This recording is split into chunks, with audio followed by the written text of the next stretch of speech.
Good morning बच्चों, मैं BL Agarwal आज आपको इस लेक्चर में कॉरपोरेट अकाउंट का एक चैप्टर होल्डिंग कंपनी का एक प्रॉब्लम सोल्व करके समझाने का कोशिश करूँगा। ये एक मिसलेनियस प्रॉब्लम होगा। मिसलेनियस प्रॉब्लम कहने का मतलब एक ही प्रॉब्लम के अंदर डिविडेंड, रिवैल्यूएशन या बोल सकते हो आप बोनस शेयर, ठीक है, एटसेट्रा डिफरेंट टॉपिक्स इंक्लूडेड होगा। That is called advance level of problem. तो ऐसा एक प्रॉब्लम सोल्व करके समझाने का कोशिश करूँगा, ठीक है। ये रख दिया आपके सामने एक प्रॉब्लम। ये देखिए बैलेंस शीट है। कंपनी है कैस्टर लिमिटेड, टीका लिमिटेड, डेट 31 मार्च 20। बैलेंस शीट में शेयर कैपिटल, फर्स्ट वाले का शेयर कैपिटल आपका 15 लाख रुपया है, बगल वाले का 5 लाख। रिजर्व सरप्लस इसका 1750, बगल वाला 380। Trade payable 132, 161। यहाँ देखिए अदर करेंट लाइबिलिटी में करेंट अकाउंट है टीका के नाम से 18,000। ये लाइबिलिटी में है कैस्टर के कॉलम में, तो एसेट साइड में टीका के कॉलम में मिलेगा। नॉन करेंट एसेट्स में फिक्स्ड एसेट है, इन्वेस्टमेंट है, देखना होगा कहाँ इन्वेस्ट किया था। Inventory, trade receivable, cash at bank. यहाँ देखिए एसेट साइड में मिल गया आपका करेंट अकाउंट 20,000। यहाँ पर वही चीज़ 18 है, यहाँ 20,000 है, तो इसका मतलब ज़रूर कुछ ना कुछ ट्रांजिट होगा 2000। वो देख लेते हैं क्या है इन ट्रांजिट में। यहाँ देखिए नंबर F में कैस्टर लिमिटेड 2000 कैश सेंड किया था जो उसको मिला नहीं है, तो इट मीन्स ये दोनों म्यूचुअल हो जाएगा। यहाँ से 18 नहीं लिखेंगे, यहाँ से 20 नहीं लिखेंगे। कैश इन ट्रांजिट बोल के एक आइटम आ जाएगा एसेट्स में, वो अमाउंट होगा आपका 2000। ओके। रिजर्व सरप्लस में उसका नोट्स देखिए। जनरल रिजर्व यहाँ पर बैलेंस शीट में 20 है और सरप्लस 360 है। हमको डेट ऑफ एक्विजिशन देखना होगा और फिर साल के शुरू का जनरल रिजर्व और सरप्लस चेक करना होगा। यहाँ देखिए कैस्टर लिमिटेड 80% शेयर एक्वायर किया था 1 जुलाई को। 1 अप्रैल साल के शुरू में जनरल रिजर्व में था आपका 10,000, बैलेंस शीट में है 20,000। इसका मतलब 1 अप्रैल को था 10,000, बैलेंस शीट में 31 मार्च को आपका है 20,000। ये हो गया करेंट ईयर हो गया 10,000। जो प्री पोस्ट में जाएगा, जुलाई में शेयर खरीदे थे, 3 month pre 9 month post. Surplus आपका 2 लाख था, उसमें से डिविडेंड पे करेंगे। डिविडेंड यहाँ देखिए 16% डिविडेंड है। डिविडेंड अगर पे करते तो डिविडेंड हो जाता है शेयर कैपिटल का 16% 80,000। ये हो गया 1,20,000। बैलेंस शीट में आपका है 3,60,000। तो करेंट ईयर में आपका आ जाएगा 2,40,000। इसको भी प्री पोस्ट 3:9 का रेशियो में डिस्ट्रीब्यूट कर लेंगे। तो 1 जुलाई को शेयर खरीदे थे, 1 अप्रैल का बैलेंस दिया हुआ, तो 1 अप्रैल वाला प्री होगा और 1 जुलाई दैट इज 3 महीना तक करेंट ईयर का प्री होगा और 9 मंथ पोस्ट होगा। डिविडेंड दिया है 16%, डिविडेंड शेयर कैपिटल 5 लाख का 16% 80,000। तो सरप्लस प्री में रहेगा 1,20। बैलेंस शीट में आपका है 360, 240 करेंट ईयर का प्रॉफिट है, 3:9 में बांट दिया जाएगा। ओके। इसके अलावा नोट्स टू अकाउंट में लैंड एंड बिल्डिंग 360 है और इसका होल्डिंग का था और उसका 271 है। लैंड एंड बिल्डिंग को आप देखो, लैंड एंड बिल्डिंग जिसका बुक वैल्यू 1 अप्रैल के दिन 4 लाख था, 1 अप्रैल के दिन 4 लाख था, बैलेंस शीट में 3,60,000 है। इसका मतलब 40,000 कम हुआ। Rate of depreciation is 10%। उसको रिवैल्यू किया गया 380, लेकिन रिवैल्यूएशन किस दिन किया गया? जिस दिन शेयर एक्वायर करते हैं, जिस दिन शेयर एक्वायर करते लिखा हुआ है at the time of acquisition. तो हम लोग शेयर एक्वायर किए थे 1 जुलाई को और ये 4 लाख का वैल्यू 1 अप्रैल का है, तो 4 लाख को 1 जुलाई में कन्वर्ट करना होगा। 3 महीना का डेप्रिसिएशन 10,000 आएगा, तो 390 का वैल्यू हो गया 380, 10,000 रुपया लॉस होगा। इस वर्किंग को थोड़ा डिटेल में समझिएगा। दूसरा नंबर वो जो डिविडेंड था वो लिखा है प्रॉफिट एंड लॉस अकाउंट में डाले थे, इसका मतलब वो रॉन्ग एंट्री किया था, तो हमको रेक्टिफिकेशन एंट्री करना पड़ेगा। एक बार इन्वेस्टमेंट को भी देख लेते हैं। ये 8 लाख इन्वेस्टमेंट होल्डिंग कंपनी में किया गया था और ये दोनों अदर इन्वेस्टमेंट है, बैलेंस शीट में एज इट इज शो करेगा। तो कॉस्ट ऑफ कंट्रोल में वैल्यू ऑफ इन्वेस्टमेंट 8 लाख रुपया कंसीडर होगा। इन्वेंट्री में 30,000 रुपया का गुड्स इंक्लूड है, प्रॉफिट निकालना है तो 60,000 का स्टॉक दिए थे तो 15,000 रुपया प्रॉफिट हुआ था। 60,000 में 15,000 हुआ था तो 30,000 में हाफ होगा 7,500। आइए 60,000 ट्रेड पेएबल और ट्रेड रिसीवेबल में म्यूचुअल बोल के बात चला जाएगा। ओके, तो ये हो गया आपके सामने क्वेश्चन। ठीक है, चलिए इसका एक एक वर्किंग धीरे धीरे एक एक वर्किंग करते हैं। सबसे इम्पॉर्टेंट आप डेप्रिसिएशन का वर्किंग को ध्यान से देखोगे और रिक्वायरमेंट में तो वही रहता है कंसोलिडेटेड बैलेंस शीट। तो ये हो गया क्वेश्चन। चलिए इसका वर्किंग की तरफ बढ़ते हैं। ओके, सबसे पहले रेट ऑफ डेप्रिसिएशन का वर्किंग करते हैं। Rate of depreciation equal to opening minus closing divided by opening into 100। Land and building का करना है। तो लैंड एंड बिल्डिंग का ओपनिंग था 4 लाख, बैलेंस शीट में क्लोजिंग था 360 divided by 4 lakh into 100, 10% depreciation आया। अब कैलकुलेट करेंगे बुक वैल्यू एज ऑन 1 जुलाई 1 जुलाई 2019, क्योंकि 1 जुलाई 19 के दिन शेयर एक्वायर किया गया था।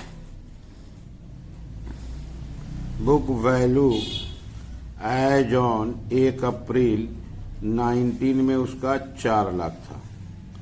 इसमें से डेप्रिसिएशन बाद होगा 10% फॉर 3 मंथ। 3 महीना का डेप्रिसिएशन आपका 10,000 हो जाएगा। तो ये हो गया 390 जो बैलेंस शीट में हमारे पास लैंड एंड बिल्डिंग का वैल्यू आ रहा है उसका मार्केट वैल्यू हुआ 380। तो रिवैल्यूएशन लॉस कर देते हैं। 390 माइनस 380 10,000। इसके ऊपर डेप्रिसिएशन आ जाएगा 10,000 का 10%, बाद में 9 मंथ बचा हुआ है 750। आप इस रिवैल्यूएशन को ध्यान से समझो। सबसे पहले rate of depreciation opening minus closing by opening into 100, rate of depreciation आ गया 10%। हम लोग शेयर एक्वायर किए थे 1 जुलाई को। लैंड एंड बिल्डिंग का ओपनिंग वैल्यू 4 लाख था 1 अप्रैल को। तो अप्रैल से जुलाई 3 महीना बढ़ेंगे। 3 महीना का डेप्रिसिएशन 10,000 चार्ज किए, 390 आया। 390 का बिल्डिंग का वो लोग वैल्यू 380 कर दिया है, तो 10,000 रुपया लॉस हो गया। इस 10,000 पे डेप्रिसिएशन बचा हुआ 9 मंथ का डेप्रिसिएशन 750 कर दिए। अच्छा, डिविडेंड पेड बाय टीका लिमिटेड, इसका भी लिख देते हैं। टीका लिमिटेड का कैपिटल था 5 लाख, डिविडेंड था 16%, तो 80,000। ओके, और dividend received by castor limited, 80,000 dividend का हमको हमारा परसेंटेज 80% मिलेगा, दैट इज 64,000। ठीक है, अब हम लोग अपना वर्किंग की तरफ चलते हैं। जो हम लोग का वर्किंग नंबर 1 हुआ करता था, share of holding, share of minority. Share of holding, share capital दिया हुआ है 5 लाख। कितना शेयर परचेज किए ऐसा तो बताया नहीं है, लेकिन 80% होल्डिंग बोला है। तो हम शेयर का दाम अगर 10 रुपया मानते हैं तो शेयर हो जाएगा 50,000। अब 50,000 में 80% 40,000 परचेज किए। यहीं पर हम शेयर का वैल्यू ₹10 कर देते हैं तो शेयर हो जाएगा आपका 50,000। अब 50,000 का 80% परचेज किए हैं 40,000 हो जाएगा। ठीक है, तो शेयर ऑफ होल्डिंग में लिए हम लोग 40,000 शेयर एज्यूम कर लिए, 10 रुपये वाला शेयर था तो 50,000, 50,000 का 80%, 40,000 शेयर हमारे पास था। तो शेयर ऑफ होल्डिंग में 40,000 शेयर हमारे पास है 50,000 में से, तो शेयर ऑफ होल्डिंग आपका 80% आ गया। माइनॉरिटी वाले के पास 10,000 शेयर था तो 10,000 बाई 50,000 इंटू 100 उनका 20% आ गया। अब हम लोग वर्किंग नंबर 2 करेंगे, एनालिसिस ऑफ प्रॉफिट।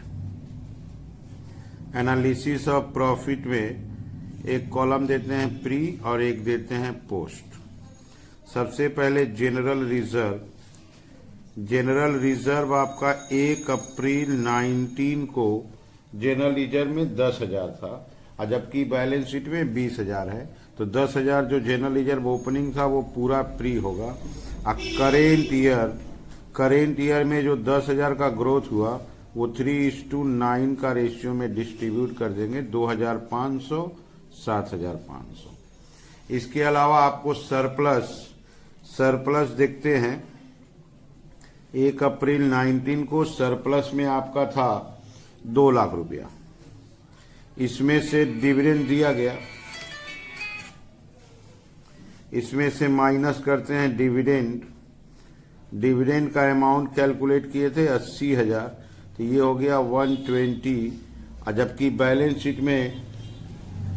शीट के अंदर आपका सरप्लस है 360, तो करेंट ईयर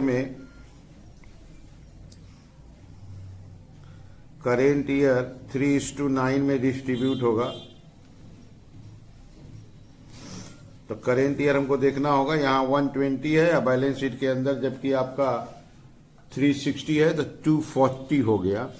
तो 60,000 और 1,80,000 ये हो जाएगा 187,500। सॉरी, अभी रिवैल्यूएशन का काम बाकी है, ठीक है। तो यहाँ revaluation of land and building में 10,000 का लॉस हुआ था, ये होगा आपका ब्रैकेट में, और 750 डिप्रिसिएशन उसका पॉजिटिव लिखेंगे। रिवैल्यूएशन को प्री एक्विजिशन लॉस लिए और यहाँ प्रॉफिट के रूप में ले लिए। ये हो गया आपका 188,250, ये हो गया 182,500। एक बार प्लस माइनस चेक कर लेते हैं। इसका ये प्लस माइनस करेक्ट है। लेस माइनॉरिटी इंटरेस्ट आपका 20% था, तो 182,500 का 20% 36,500 हुआ। अब माइनस कर देंगे 1,46,000। इसका 188,250 का 20% ये हुआ 37,650। इसको माइनस कर देते हैं 150,600। ये हो गया आपका analysis of profit. General reserve opening वाला प्री था और करेंट ईयर को 3:9 में बांट दिए। सरप्लस ओपनिंग में से डिविडेंड माइनस कर दिए, प्री हो गया, और जो करेंट ईयर का निकला 3:9 में डिस्ट्रीब्यूट कर दिए। Revaluation of land and building में 10,000 का लॉस था, डेप्रिसिएशन पॉजिटिव, प्लस करके माइनॉरिटी बात दे दिए, होल्डिंग कंपनी का बच गया। ठीक है, चलिए आगे की तरफ बढ़ते हैं। यहाँ पे नोट लिख देते हैं, dividend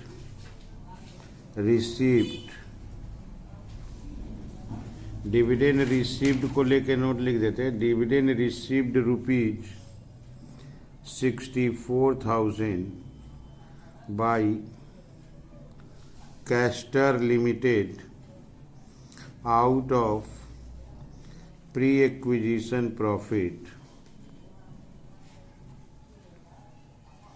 is capital receipts and credited to investment, but wrongly credited to profit and loss account. So rectification entry will be required. तो रेक्टिफिकेशन एंट्री होगा profit and loss account debit 64,000 to investment in Tika limited 64,000। दोनों जगह से ही minus किया जाएगा, ठीक है। तो दोनों जगह से उसको माइनस कर देंगे। अब चलते हैं हम लोग वर्किंग नंबर 3 की तरफ। Cost of control. Cost of control में वैल्यू ऑफ इन्वेस्टमेंट, हम लोग टीका लिमिटेड का शेयर 8 लाख रुपया में परचेज किए थे। इसमें से माइनस करेंगे प्री डिविडेंड। प्री डिविडेंड आपका 64 है, 736 हो जाएगा, minus paid up value of share. Paid up value of share करने का मतलब 4 लाख रुपया, 40,000 शेयर का। अब pre acquisition profit. Pre acquisition profit आपका 1,46,000 था, ये आया 546,000। यहाँ आंसर गुडविल आ जाएगा 1,90,000 गुडविल बैलेंस शीट इंटेंजिबल के रूप में दिखाई देगा। इसके बाद अपना वर्किंग नंबर 4 आता था माइनॉरिटी इंटरेस्ट। माइनॉरिटी इंटरेस्ट के लिए paid up value of share. Minority वाले के पास 10,000 शेयर था, उसका पेड अप वैल्यू हुआ 1 लाख। ऐड में प्री एक्विजिशन प्रॉफिट, ऐड में post acquisition profit. Pre profit उनका था 36,500, अब पोस्ट था 37,650, ये हो गया 150, दैट इज 174,150। इसके बाद आते हैं अनरियलाइज्ड प्रॉफिट की तरफ।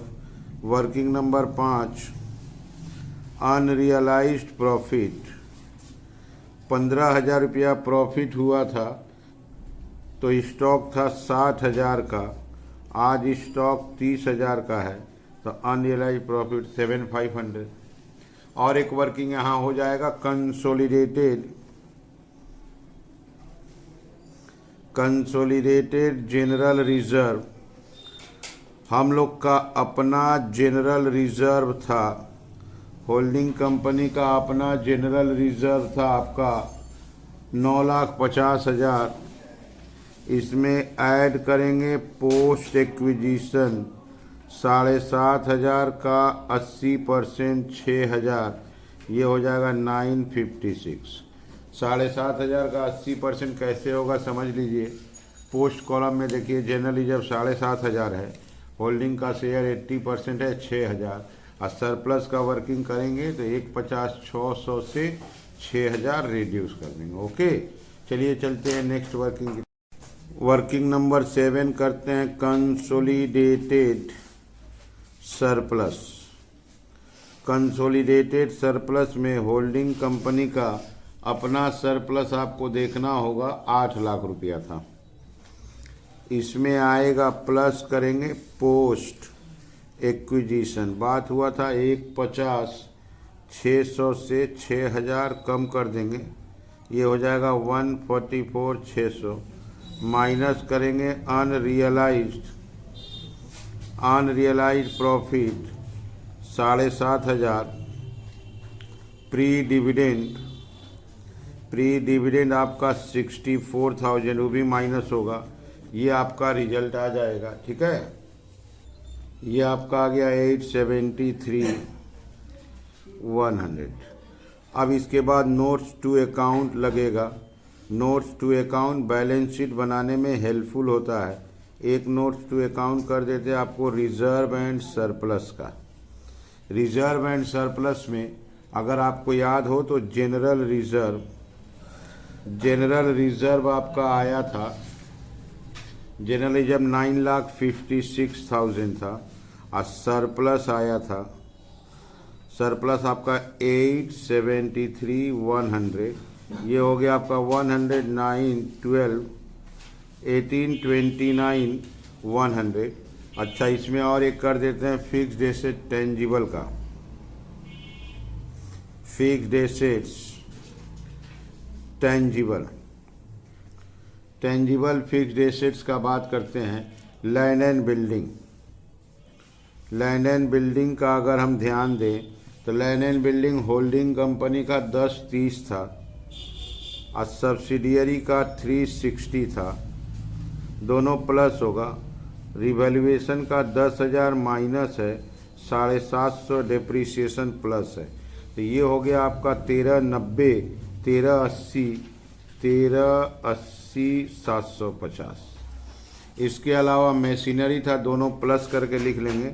मशीनरी में कोई रिवैल्यूएशन नहीं था, दोनों प्लस करते 571,000, इसको प्लस कर देते हैं 750, 51, 1951 750। अच्छा, बैलेंस शीट में पहले से गुडविल था, देख लेते हैं, नहीं था तो और वर्किंग का ज़रूरत नहीं पड़ेगा, अब डायरेक्ट हम लोग बैलेंस शीट बना लेंगे। ठीक है, चलिए चलते हैं बैलेंस शीट की तरफ। ये रख दिया आपके सामने consolidated balance sheet of castor limited. Liability side में सबसे पहले हेडिंग होगा equity and liabilities. Equity and liabilities में ए नंबर लाते हैं share holders, share holders fund.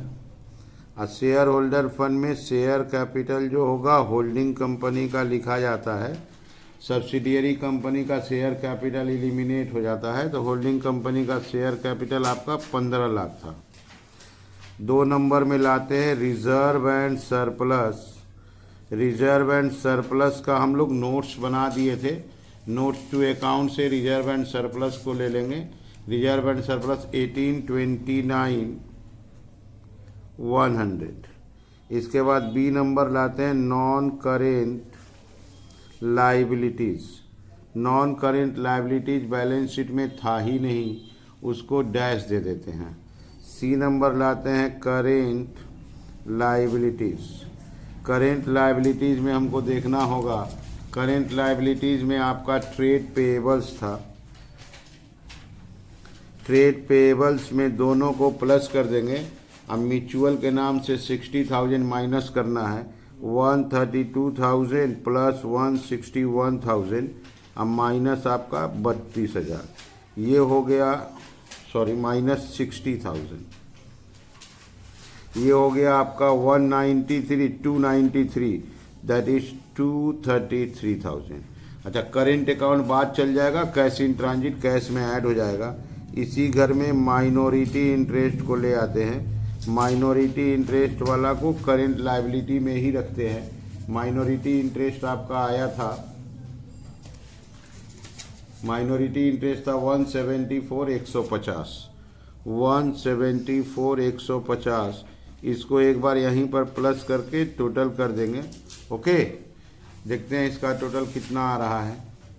इसका टोटल हुआ 37,36,250, 37,36,250। शेयर कैपिटल अपना लिखे, रिजर्व सरप्लस नोट से ले आए, ट्रेड पेबल्स में से 60 म्यूचुअल कर दिए, माइनॉरिटी इंटरेस्ट लिख दिए। चलिए चलते हैं एसेट्स की तरफ। अब आते हैं एसेट्स। एसेट्स में सबसे पहले ए number non current assets. Non current assets में एक नंबर लाएंगे फिक्स्ड एसेट्स।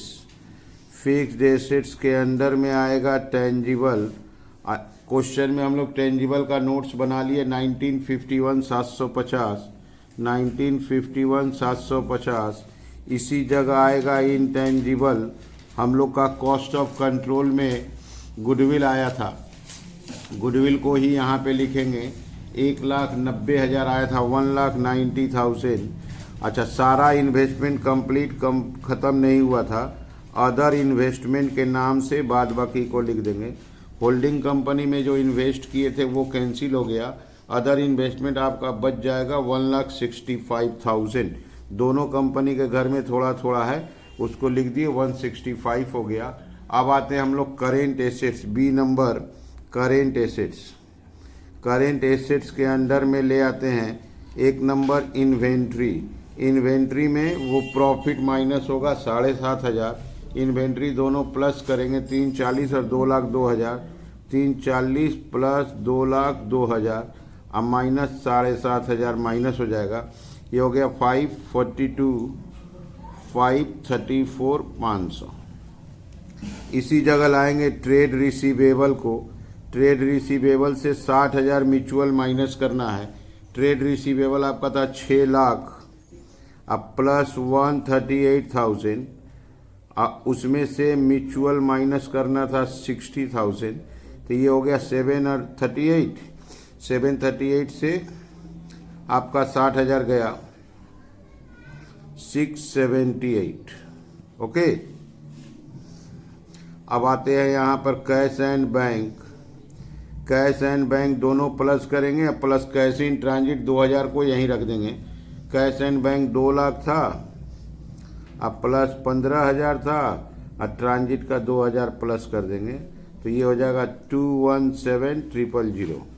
अब इसको यहाँ प्लस करेंगे, टोटल अगर ऊपर से मैच कर गया तो समझेंगे सही बना है। ठीक है, तो इसका भी टोटल आ गया आपका 36,250, ऊपर वाले टोटल से मैच कर गया है, तो इसका मतलब हम लोग सही बैलेंस शीट बनाए हैं। एसेट्स देख लीजिए, फिक्स्ड एसेट टेंजिबल नोट्स बना दिए थे, रिवैल्यूएशन माइनस डेप्रिसिएशन प्लस, ये कॉस्ट ऑफ कंट्रोल आया था, गुडविल 190, अदर इन्वेस्टमेंट जो बच गया था आप उसको एक बार देख सकते हो।